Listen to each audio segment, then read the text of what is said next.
Assalamualaikum warahmatullahi wabarakatuh. Selamat siang, salam sejahtera bagi kita sekalian. Shalom, Om Swastiastu, Namo Buddhaya, salam kebajikan, Rahayu-Rahayu.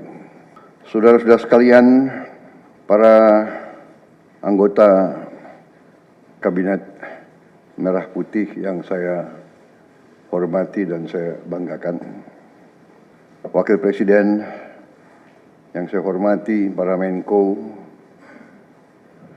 Ketua Dewan Ekonomi Nasional, para Ketua Badan, Panglima TNI, Kapolri, Jaksa Agung yang saya hormati, Kepala BIN. Saudara-saudara sekalian, sekarang saya kira adalah suatu momen bersejarah. Ini adalah sidang kabinet paripurna pertama yang saya pimpin. Kabinet yang kita sepakati, kita beri nama Kabinet Merah Putih untuk menjadi suatu simbol persatuan, simbol kebersamaan, simbol kebangsaan. Saya terus-menerus sudah beberapa tahun ini maju ke hadapan rakyat Indonesia, kepada semua pemimpin politik, pemimpin masyarakat, pemimpin agama, pemimpin pengusaha. Saya terus-menerus menekankan pentingnya persatuan. Sumber kunci keberhasilan kebangkitan suatu bangsa dalam sejarah manusia berabad-abad, kuncinya adalah bila elitnya bisa kerjasama, bila elitnya bersatu. Persatuan ini artinya adalah kita bisa sepakati mana adalah kepentingan nasional yang inti, mana adalah kepentingan nasional yang vital bagi kelangsungan hidup bangsa kita. Kita masing-masing punya kepentingan politik masing-masing. Kita masing-masing punya kepentingan kelompok masing-masing. Tapi manakala kita sudah bicara tentang bangsa dan negara, kita harus sepakati kepentingan nasional yang vital. Saya meyakini bahwa kepentingan nasional vital kita tentunya harus kita sepakati adalah kemerdekaan dan keutuhan NKRI. Keutuhan Negara Kesatuan Republik Indonesia. Dan untuk menjamin keutuhan dan kelangsungan hidup Negara Kesatuan Republik Indonesia, kita harus dengan handal, dengan cerdik, dengan pandai bisa menjaga dan mengelola kekayaan bangsa kita. Hanya apabila kita bisa menjaga dan mengelola dengan baik semua kekayaan kita, hanya dengan demikian kita bisa memberi pelayanan kepada rakyat kita. Kita bisa memberi kebutuhan hidup rakyat kita. Kita bisa membayar segala keperluan suatu negara modern dan Di antaranya tentunya adalah menjamin kedaulatan bangsa. Saya ingatkan saudara-saudara sekalian, jangan sampai kita lupa dengan Undang-Undang Dasar kita sendiri, Undang-Undang Dasar 1945, yang jelas dalam pembukaannya tertera tujuan-tujuan nasional kita, di mana tujuan-tujuan nasional kita sangat jelas oleh pendiri-pendiri bangsa kita. Tujuan pertamanya adalah melindungi segenap bangsa Indonesia dan seluruh tumpah darah Indonesia. Ini tujuan nasional yang pertama untuk kita survive. Karena itu kita perlu memikirkan apakah kita sudah cocok atau tidak investasi kita kepada pertahanan bangsa Indonesia. Kedua, tentunya memajukan kesejahteraan umum. Saya katakan berkali-kali bahwa negara yang merdeka, rakyatnya harus merasakan kemerdekaan. Janganlah kita bangga menjadi anggota G20 kalau rakyat kita masih banyak yang miskin, masih banyak yang lapar. Mencerdaskan kehidupan bangsa mutlak. Pendidikan bagi kita adalah prioritas yang sangat tinggi. Saya kira ini terlihat komitmen kita kepada pendidikan. Kalau tidak salah, alokasi kita dalam anggaran 2025 untuk pendidikan salah satu tertinggi, Pak. Mungkin selama sejarah kita, Pak. Untuk pertama kali kita sudah 25%, Pak. Bu ya. 20. Pak.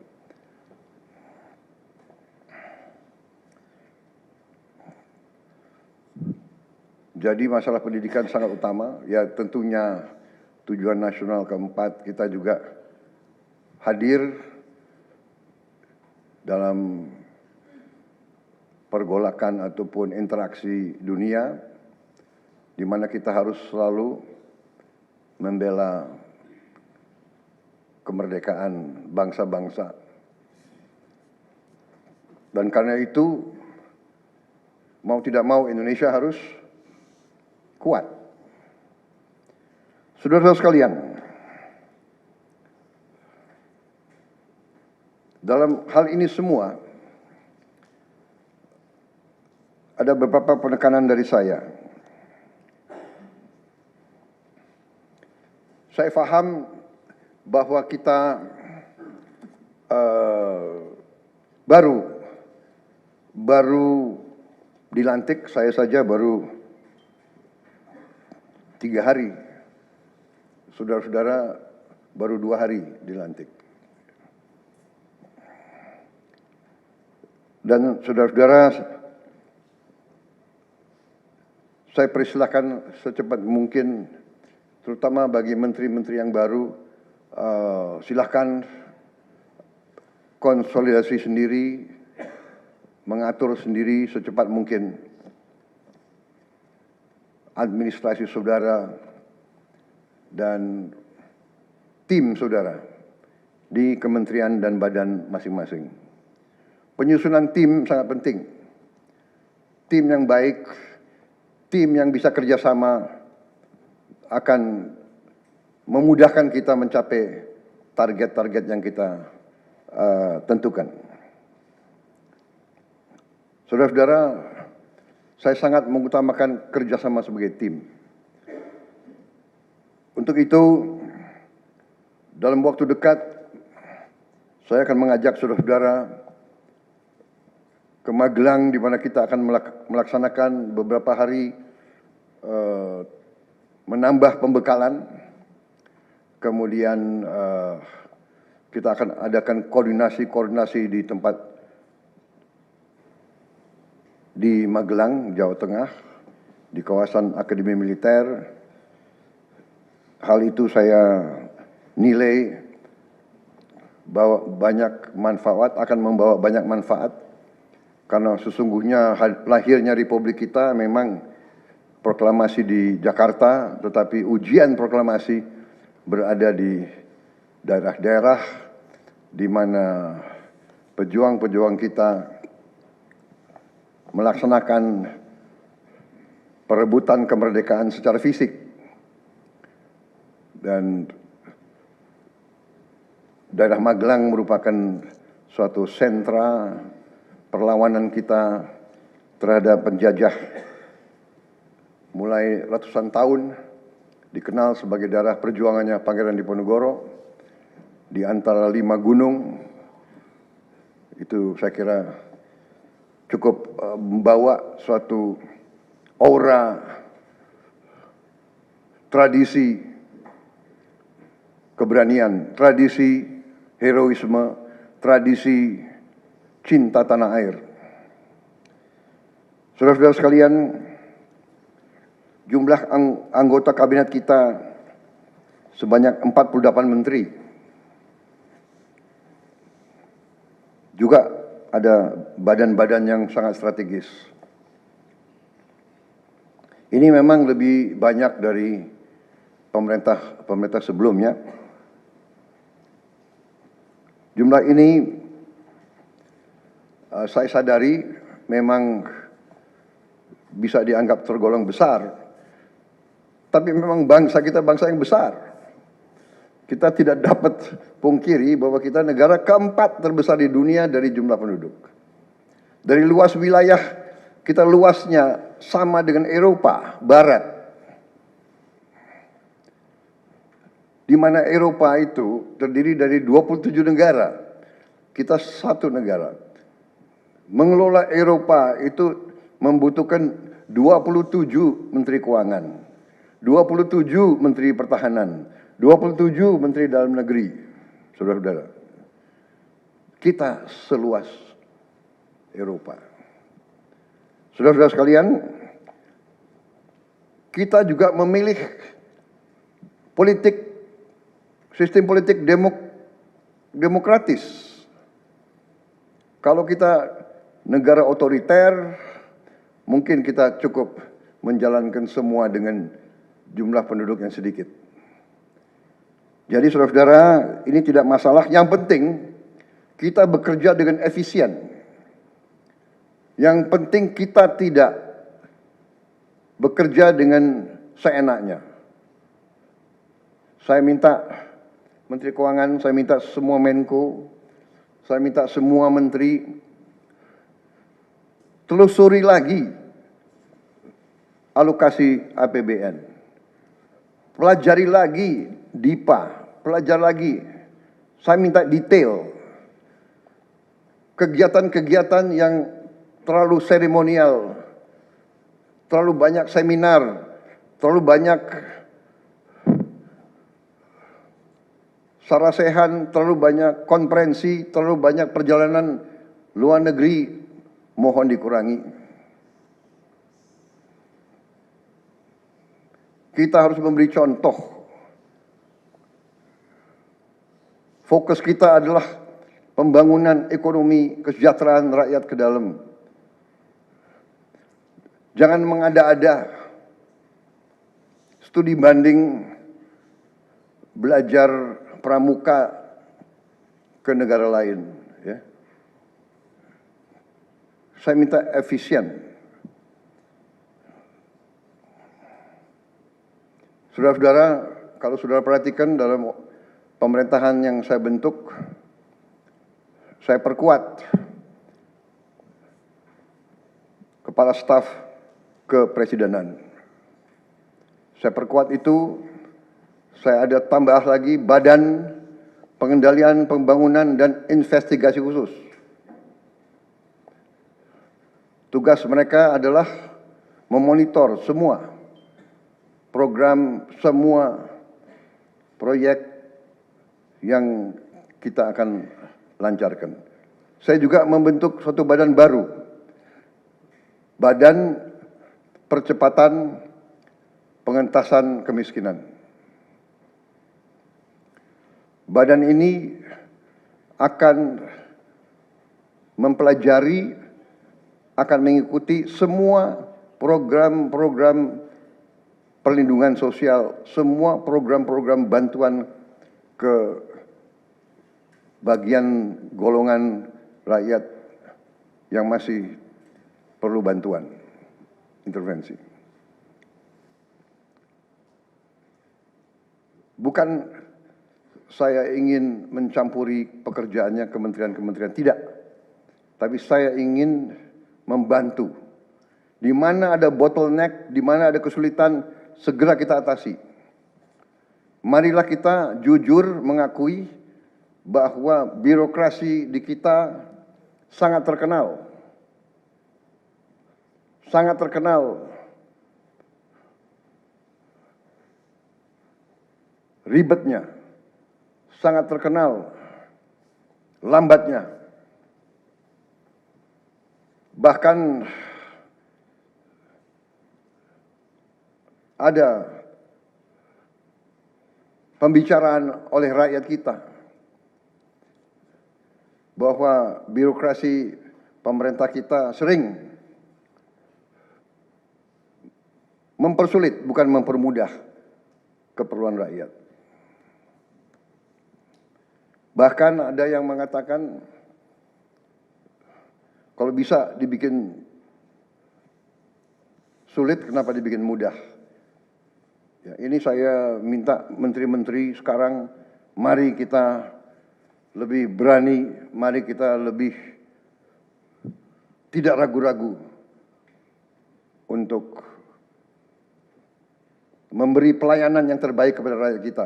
Jangan ragu-ragu kalau saudara tidak puas dengan pejabat-pejabat di bawah Anda, laporkan, segera kita ganti. Begitu banyak orang yang mau mengabdi. Tidak ada orang di sini yang kebal, yang tidak patuh, tidak bekerja keras untuk bangsa dan negara dan rakyat. Saudara saya beri wewenang, copot segera. Suruh tinggal di rumah aja. Daripada bikin susah kita. Saudara-saudara sekalian, saya kira dalam waktu dekat saudara-saudara akan segera menyiapkan program kerja saudara masing-masing. Saya beri kesempatan segera, dan sewaktu-waktu terus saya akan panggil koordinasi. Tadi pagi sebelum sidang kabinet saya sudah koordinasi sama beberapa menteri, dengan Jaksa Agung, dengan BPKP, dan besok pun kita akan lanjutkan.